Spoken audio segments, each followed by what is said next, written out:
Bom dia. Good morning. Ambassador John Ash, President of the 68th Assembly General of the United Nations, Mr. Ban Ki-moon, Secretary General of the United Nations, Your Excellencies, heads of state and heads of government, ladies and gentlemen. First of all, allow me to briefly express just how pleased I am to see a distinguished representative of Antigua and Barbuda, a country that is part and parcel of the Caribbean, and that is so dear to Brazil and to our region, at the helm of the proceedings of this session of the General Assembly. Your Excellency, you can certainly rely on the permanent support of the Brazilian government. May I also, at the very beginning of my address, express the repudiation of the Brazilian government and people to the recent terrorist attack that took place in Nairobi. I would like to convey our condolences as well as our solidarity to the families of victims, as well as the people and the government of Kenya. Terrorism, wherever it may happen, and no matter where it comes from, shall always deserve our unambiguous condemnation as well as our firm determination to tackle it. We shall never compromise with barbaric acts of violence.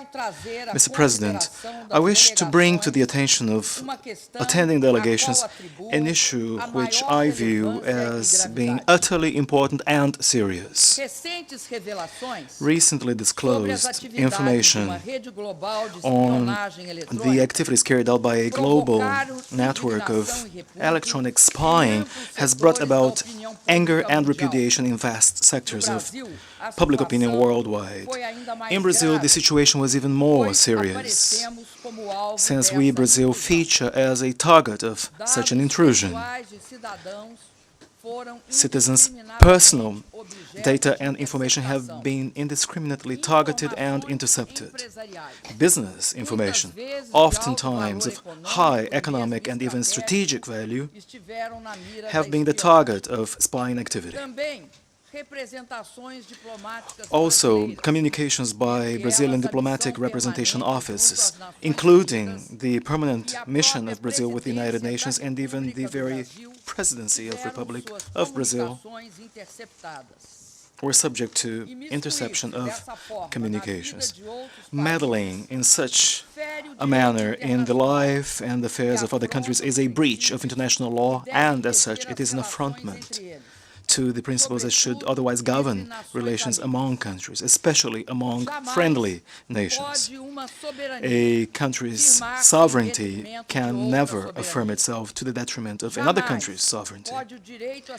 The right to security of a country's citizens can never be ensured by violating the fundamental human and civil rights of another country's citizens. Even worse, when private sector companies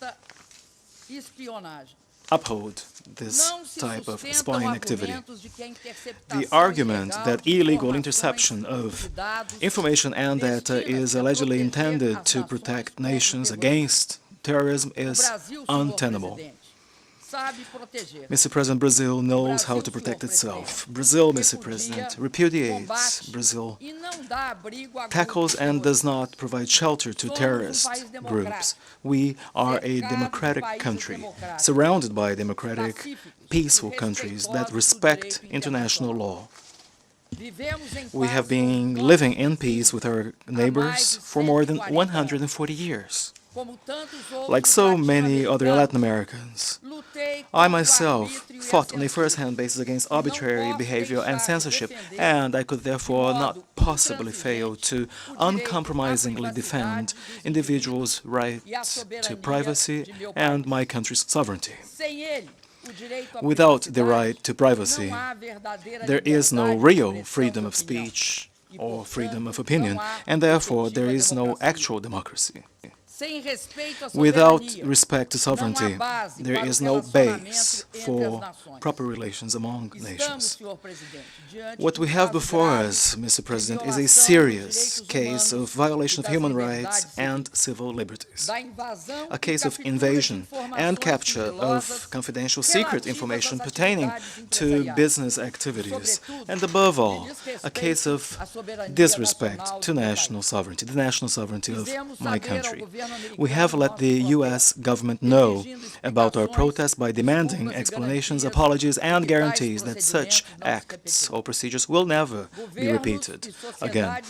Friendly governments and societies that seek to consolidate a truly strategic partnership, such as is our case, cannot possibly allow recurring and illegal actions to go on as if they were normal, ordinary practice. Such actions are totally unacceptable. Mr. President, Brazil will further double its efforts to equip itself with legislation, technologies, and the mechanisms that will protect us properly against illegal interception of communications and data. My administration will do everything within its reach and powers to defend the human rights of all Brazilians and to protect in the human rights of all citizens in the world, while protecting the fruits of the ingenious efforts of Brazilian workers and corporations. The problem, however, goes beyond the bilateral relations of two countries. It affects the international community itself, and as such requires an answer from it. Information and communications or telecommunications technologies cannot become a new battlefield among states. The time has come for us to foster the conditions required to prevent that the cyberspace becomes or be instrumentally manipulated as a weapon of war by means of spying activities, sabotage, and attacks against the systems and infrastructures owned by third-party countries. The United Nations organization should perform a leadership role in an effort to properly regulate the behavior of states regarding these technologies, and also consider the importance of the Internet and social networks as part of our efforts to build democracy worldwide. For that reason, Mr. President, Brazil will put forth proposals aimed at establishing a multilateral civil framework for Internet governance and use, as well as measures to ensure effective protection of the data and information trafficking through the Internet. We must establish multilateral mechanisms for the World Wide Web, mechanisms that are capable of ensuring materialization of principles such as, for example, number one, freedom of speech, individuals' privacy, and respect to human rights. Principle number two, democratic governance, multilateral, democratic, and open governance, exercised with a sense of transparency while encouraging collective creation and a broad-ranging participation of society, governments, and the private sector. The third is the principle of universality that ensures social and human development, as well as the construction of inclusive, non-discriminatory societies. The fourth is the principle of cultural diversity without any imposition of beliefs, customs, or values. Principle number five, that of network neutrality by observing only technical and ethical criteria, thus making unacceptable any restriction due to political, commercial, religious reasons, or any other reason.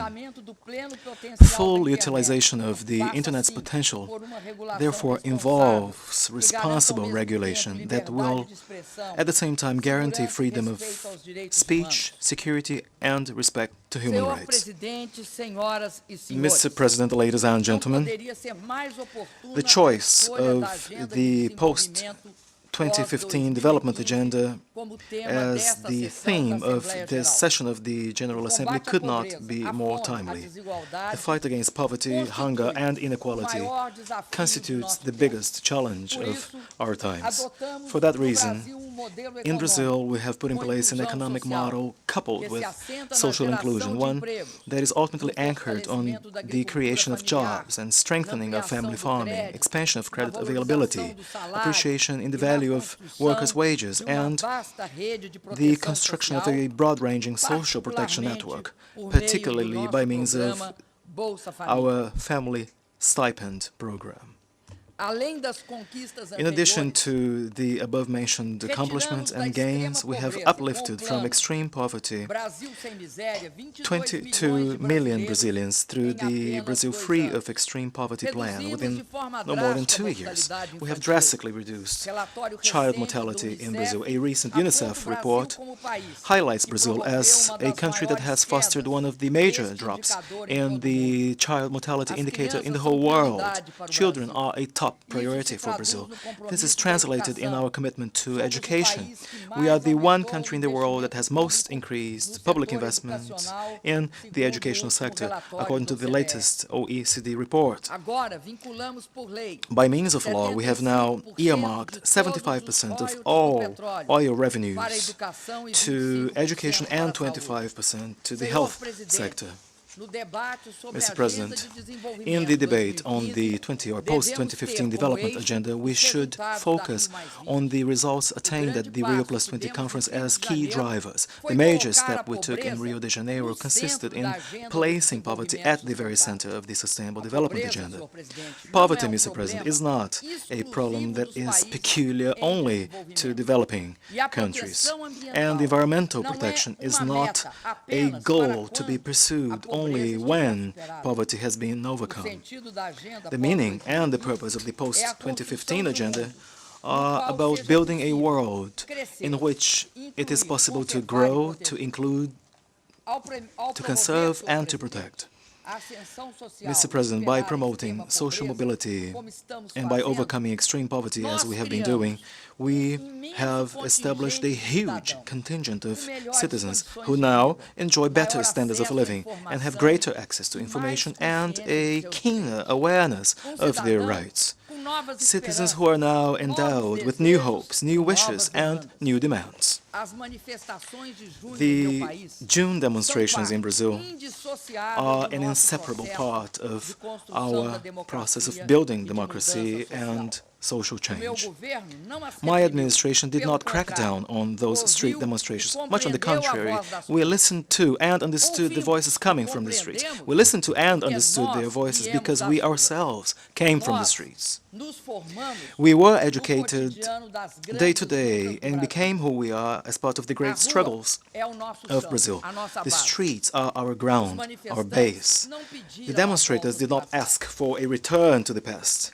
Rather, demonstrators did ask for further progress towards a future of more rights, more participation, and even more social gains. In Brazil, it was in this decade that we saw the greatest reduction in inequality in the past 50 years. It was in this decade that we established a social protection system that has allowed us to now virtually overcome extreme poverty. We know all too well that democracy breeds more desire for more democracy. Social inclusion breeds demands for even more social inclusion. Quality of life awakens people's yearning for even more quality of life. In our view, all of the progress made so far is always just a beginning. Our development strategy requires more, very much in line with the yearnings and wishes of all Brazilians. For that reason, it is not enough to hear or listen to them.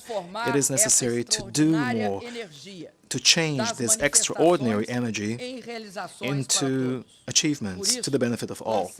For that reason, I have recently launched 5 major pacts.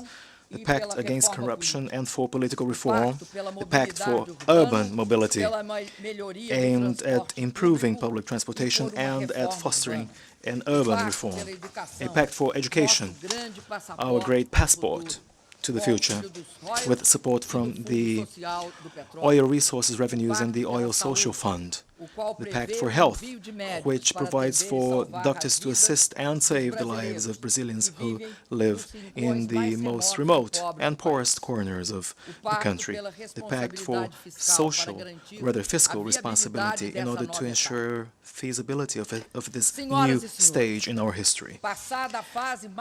Ladies and gentlemen, although the most acute phase of the crisis is now behind us, the fact remains that the world's economic situation remains fragile, with unacceptable unemployment levels.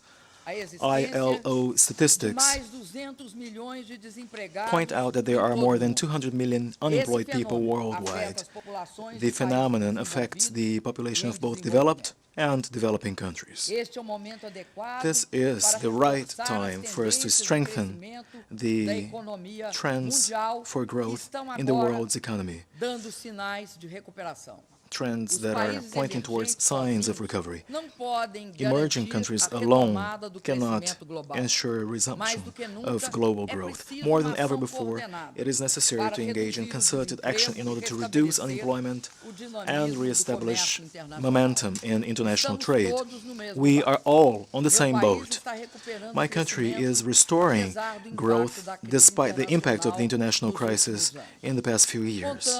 We have relied on three key elements. Number one, commitment towards sound macroeconomic policies. Number two, continuing and upholding successful social inclusion policies. And number three, adoption of measures aimed at increasing our productivity and therefore our international competitiveness. We are committed to stability, to inflation control, to improving the quality of public spending, and to upholding proper fiscal performance. We reiterate, Mr. President, our support to a reform of the IMF. Governance of the fund should reflect the weight of emerging and developing countries in the world's economy. Delaying this adaptive reform will further reduce the fund's legitimacy and effectiveness. Ladies and gentlemen, Mr. President, the year 2015 will mark the 70th anniversary of the United Nations and the 10th anniversary of the World Summit of 2005. As such, it will be an occasion for us to carry out the urgent reform that we have been calling for since that first summit. We must avoid a collective defeat of coming to 2015 without a Security Council capable of fully exercising its responsibilities in today's world. The limited representation of the United Nations Security Council in view of the new challenges of the 21st century is a source of grave concern. Examples of that concern include the huge difficulty in offering a solution to the ongoing Syrian conflict and the state of paralysis in addressing the Israeli-Palestinian question. On important issues, the recurring polarization among permanent members has led to a dangerous inaction. The Council must be urgently endowed with voices that are both independent and constructive. Only by expanding the number of permanent and non-permanent members of the Security Council and by including developing countries in both categories will it be possible to solve and overcome the current representativeness and legitimacy deficit that the Council suffers from. Mr. President, the general debate provides us with an opportunity to reiterate the fundamental principles that guide my country's foreign policy and inform our stance on hot and pressing issues of today's international agenda. We guide ourselves and actions on a defense of a multilateral world, a world governed by international law, where peaceful solution of conflicts prevail, and also where the pursuit of a fair and solidarity-based order prevail, both economically and socially. The crisis in Syria has caused commotion and breeds a sense of anger. 2.5 years of lost lives and destruction have caused the biggest humanitarian disaster of the century. Brazil, whose population of Syrian descent is an important component of our national identity, is deeply involved with this plight. It is necessary to prevent the killing of innocent people, women, children, and the elderly. It is necessary to silence weapons, whether conventional or chemical, whether used by the government or by the rebels. There is no military way out. The only solution is through negotiation, dialogue, and understanding. Syria's decision to accede to the Convention on the Prohibition of Chemical Weapons and enforce it immediately was an important development. The measure, as such, is decisive to overcome the conflict and helps build a world free of chemical weapons. The use of such weapons, I stress, is heinous and unacceptable under any circumstances. We therefore support the agreement reached between the United States and Russia to eliminate Syria's chemical weapons. It is incumbent upon the Syrian government to fulfill it in its entirety and do so in good faith and in a spirit of cooperation. Under any circumstances and in any case, we repudiate unilateral interventions in contempt of international law and without authorization by the Security Council. That would only further worsen the lack of political stability in the region and would further increase human suffering. Likewise, a lasting peace between Israel and Palestine has taken on a new and pressing dimension given the sweeping changes that the Middle East is currently going through. The time has come for one to meet the legitimate Palestinian aspirations to an independent and sovereign state. The time has also come for us to materialize the ample international consensus for a two-state solution. Current talks between Israelis and Palestinians should yield practical and significant results towards an agreement. Mr. President, ladies and gentlemen, the history of the 20th century shows that giving up the multilateral system is a prelude to wars, with the ensuing trail of human destitution and devastation. The history of the 20th century also shows that promoting the multilateral system yields fruits on the ethical, political, and institutional fronts.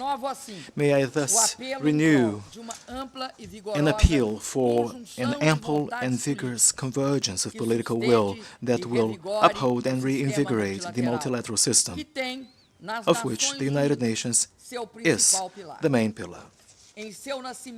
When the United Nations organization was founded, the